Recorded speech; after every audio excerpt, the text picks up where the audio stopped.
From the studios of Farm Journal Broadcast, this is AgDay.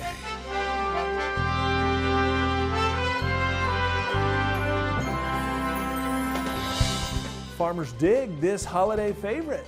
Very smooth texture, good sweetness, so very attractive potato from all angles. It's sweet potato season in Louisiana. Machinery Pete shares shocking used tractor prices as pecan growers in Georgia survey the damage from Helen. At this location, we're at the 80% tree loss, over 10 years old. Recovery could take years, and as the election draws near, policy promises heat up. We've got to protect our farms, protect our manufacturers, make more of our own stuff, grow more of our own food. A look at the talk around tariffs and trade today on AgDay. AgDay is brought to you by Pioneer. Ben's bins, please hold. Yeah, Ben's has been busy all day. Seems like no one can keep up with this new Z series. What did you all put in these seeds? Science. Good morning, I'm Clinton Griffiths. The corn and soybean export pace has been robust the last few weeks. It is due in part to grain prices being at value levels for end users. However, could it also be tied to the upcoming election? AgDay's Michelle Rook joins us. And Michelle, is this latest export activity tied to politics? Well, it might be part of the reason. If elected, former President Trump has said his administration will renegotiate USMCA and raise tariffs, which could cause a possible trade war with China. Market analysts tell me this has caused speculative traders to sit on the sidelines and export customers to run to the market to book product just in case. Corn and soybean export sales usually pick up around harvest, but this fall's business has been above normal. Corn exports hit 142 million bushels last week, the largest since 2021 and the fifth highest week in 25 years. Soybean exports were also a marketing year high at 79 million bushels, and total commitments are now 8% above last year.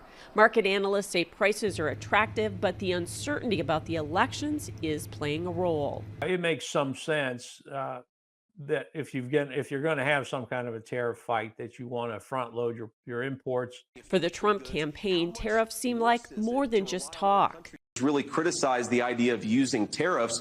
President Trump has said, rightfully in my view, obviously I'm a little biased, but that unless you're willing to use tariffs to go after countries that are manipulating our own markets, whether it's food, energy, or manufactured goods, you're going to be giving up on American productive workers. We can't do that. We've got to protect our farms, protect our manufacturers, make more of our own stuff, grow more of our own food, and that's fundamentally the President Trump approach to these things. China's heeding the warning. While they've bought very little U.S. corn, they've secured over 386 million bushels of soybeans so far this fall, but all for delivery before January. Certainly, I think you have to look at a Trump victory as a potential for a trade war with China, good or bad, depending on how that outcome comes longer term. But certainly in the near term, that could have the markets on a little bit of the defensive here. Brugler says one lesson from the trade war in 2018 is that China can't go without U.S. soybeans. The global S&Ds just won't allow them to go 100% South American. There's always dislocation. I've argued that, it's not the end of the world to have a China shut you off on beans, because ultimately you just shift those bean exports to countries that were buying Brazilian or Argentine and now have to buy U.S. And so he thinks the market is overreacting to the potential for a trade war and higher tariffs. A tariff is a tax. It can be paid by the buyer or it can be paid by the seller. And what I mean there is, if the Chinese economy is weak enough, they may accept the lower selling price on things that have a tariff on them in order to get the volumes to move and keep unemployment. In contrast, if Kamala Harris is elected president, he looks for little change in trade policy and existing tariffs to stay in place. I'm Michelle Rook reporting for AgDay. All right, thanks, Michelle. Speaking of trade, an update to the bridge collapse that happened in Baltimore at a key shipping port earlier this year. The owner of the cargo ship that hit the Francis Scott Key Bridge will pay more than $100 million to help with the cleanup and the reopening of the shipping channel back in June. Now that's according to the U.S. Department of Justice. Federal officials allege the companies neglected known electrical and mechanical issues on the ship, which they say contributed to the disaster. Now, so far, 50,000 tons of debris has been removed. Replacing the bridge is estimated to cost nearly $2 billion and be completed in 2028. The E. coli outbreak, originally tied to McDonald's Quarter Pounders, is expanding. On Friday, the number of Americans who have become sick has risen to 75. One person has died, 2 others are in serious condition. The FDA says slivered onions on some Quarter Pounders might have been contaminated, although it's still investigating the beef patties as well. Now other restaurants are pulling onions just to be safe. Burger King says 5% of its restaurants use one of the same onion suppliers as McDonald's and have disposed of the vegetables. The parent companies of Taco Bell, Pizza Hut, and KFC say it's removing fresh onions from menus at some locations just to be safe. Rains found their way to parts of the Midwest at the end of last week. Is there more in store? Meteorologist Alyssa Helen has a first look for us on this Monday.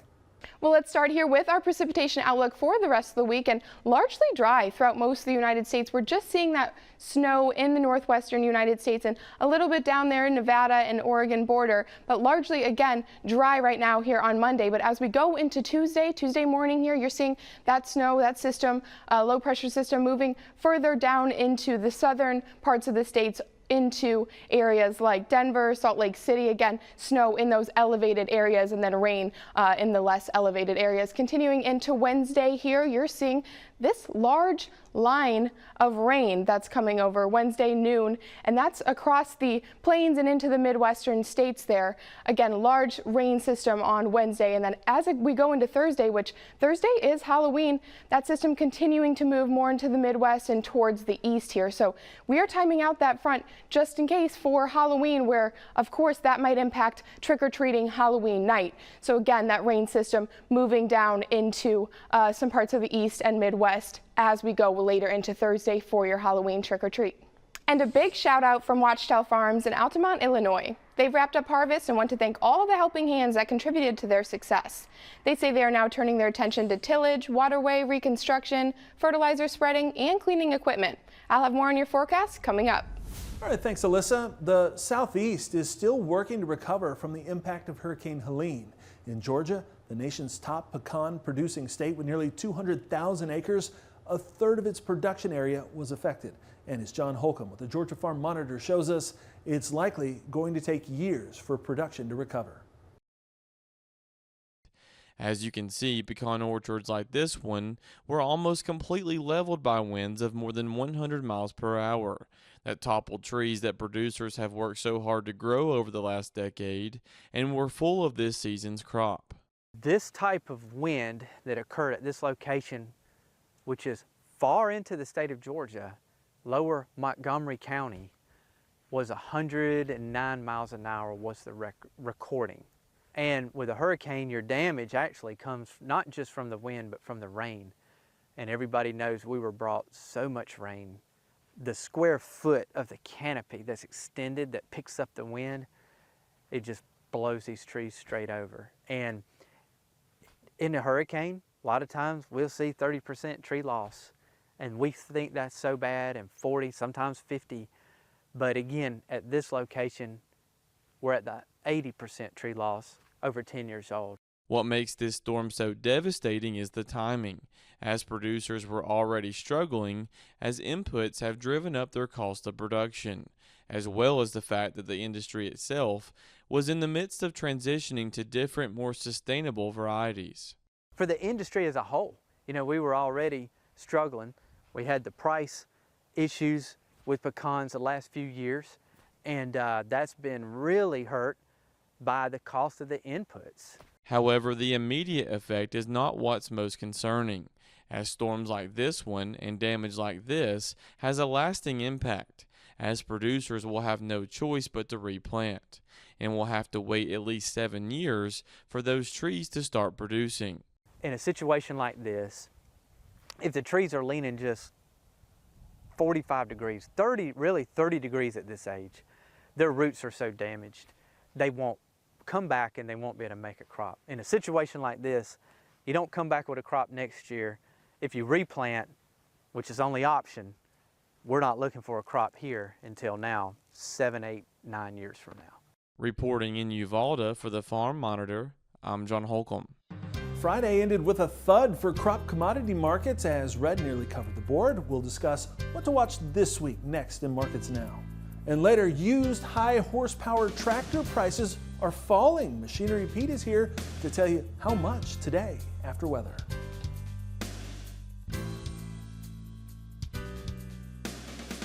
Scan now to register for the Milk Business Conference 2024. Early bird rate expires October 31st.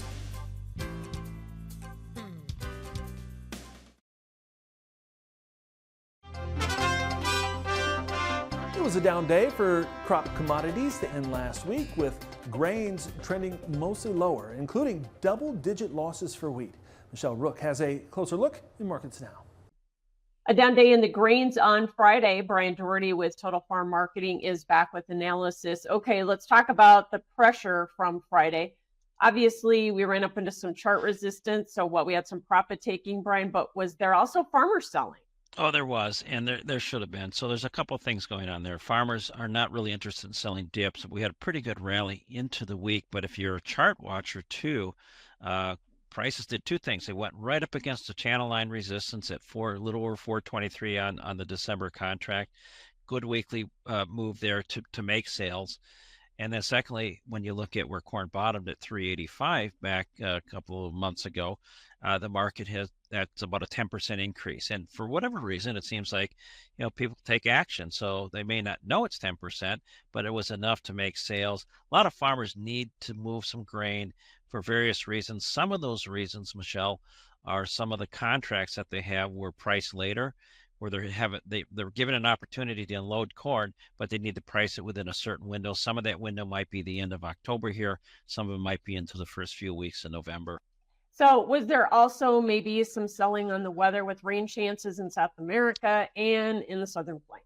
Yeah, so we talked about the technicals, but when you step back and take a look at what's driving the market, what's bitterly dry in the Midwest for sure, but there is rain in the forecast. The 6 to 10 day outlook looks promising for some replenishment of rain, but really the key driver is what's in the Southern Hemisphere. And you've got a good forecast for moisture over the next 5 to 10 days in both Argentina and Brazil. That will allow them to continue to move on with soybean planting. It puts less stress and strain of delayed planting and worry about what that second crop safrinha corn might look like. As we start a new week, Brian, do you see follow-through selling pressure? Because every time we see it, we get demand coming at the market. Yes, prices are excellent value to end users, whether corn's at $4, $4.25, $3.75. That is a really excellent value to the end user. It was only a year ago they were paying $1 more, and 2 years ago, $2 more. So this is a really good place for them to fill that space and buy inventory. Thanks, Brian. Brian Doherty with Total Farm Marketing. We'll have more AgDay coming up.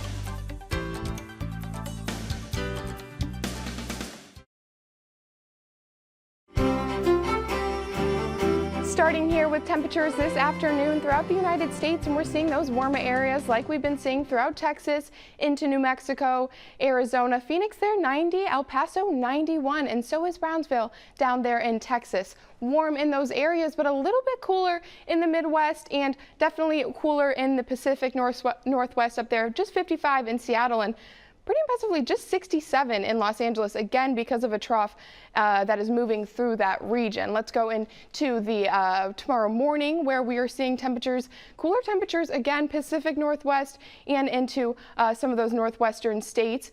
Some areas of frost and even freeze throughout those states in the Northwest there. Now for tomorrow's temperatures, daytime temperatures, we're seeing again warming temperatures in those same areas. Texas 93 there in Brownsville, and then again a little bit warmer in El Paso, but as that trough moves east, you're seeing there Arizona, Phoenix cooling down just a little bit as that trough continues to move. Now look at our drought monitor that came out last Thursday, and it has expanded some droughts throughout areas of the United States, and of course a lot of the United States looking dry here. Some extreme and exceptional droughts still down there in Texas, in Oklahoma, and of course in Ohio and in West Virginia there as well. But again, expanding more drought and more dry areas throughout really the entirety of the United States.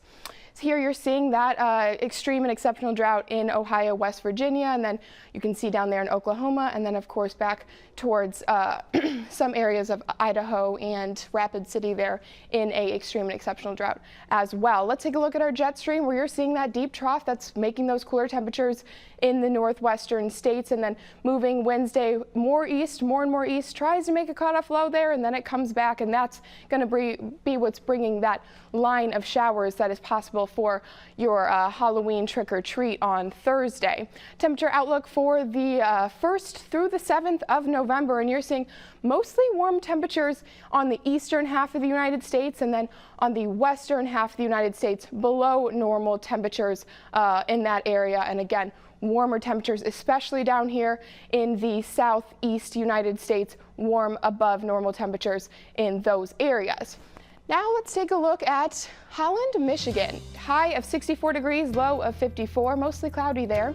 Next up, Freeland, Washington, high 54, low 46, and some showers, which is not unusual for the Northwest. Duluth, Minnesota, high 64, low of 50.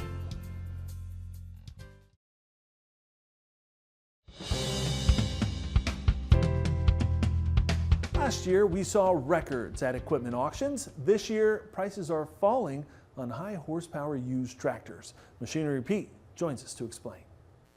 Well, last Wednesday on a farm auction in Union City, Oklahoma, this 2013 Case IH Magnum 290 with 3,013 hours on it sold. Now, it had been deleted and turned up to 350 horsepower, so pretty interesting unit. And it sold for $90,000, which I found pretty interesting, folks, because that's almost exactly spot on to the current average auction price this year on a Magnum 290, which is $89,830. Now, of course, 2024 used high horsepower tractors been under a lot of pressure, and used values have been dropping. Now, great case here. How much have they been dropping? Well, last year the average auction price on a Magnum 290 was $136,121. So this year, down 34%. Now, that average last year, we're coming off of a high there because that was the highest average auction price in exactly 10 years. Now, if we look at similar model, horsepower, and age on the John Deere side, that would be an 8285R. So made right in that same range as the Magnum 290, about 2010 to 2014. And very similar story here, folks. So far this year, the average auction price on a John Deere 8285R, $103,294, and that is down exactly the same percentage, 34%, from last year's average auction price of $156,518. And same story here, folks. That average last year on the 8285R, that was the highest average auction price in 9 years. All right, thanks, Pete. Well, harvest equipment is rolling in Louisiana, and Thanksgiving is around the corner as sweet potato harvest gets underway. We'll check on progress in Louisiana today in the country. Machinery Pete on Ag Day is brought to you by Firestone Ag. Firestone Ag now offers Bridgestone tractor tires, the ultimate lineup of tires engineered to deliver enhanced wear life, durability, and ride comfort on the road. To learn more, talk to your local certified Firestone Ag dealer.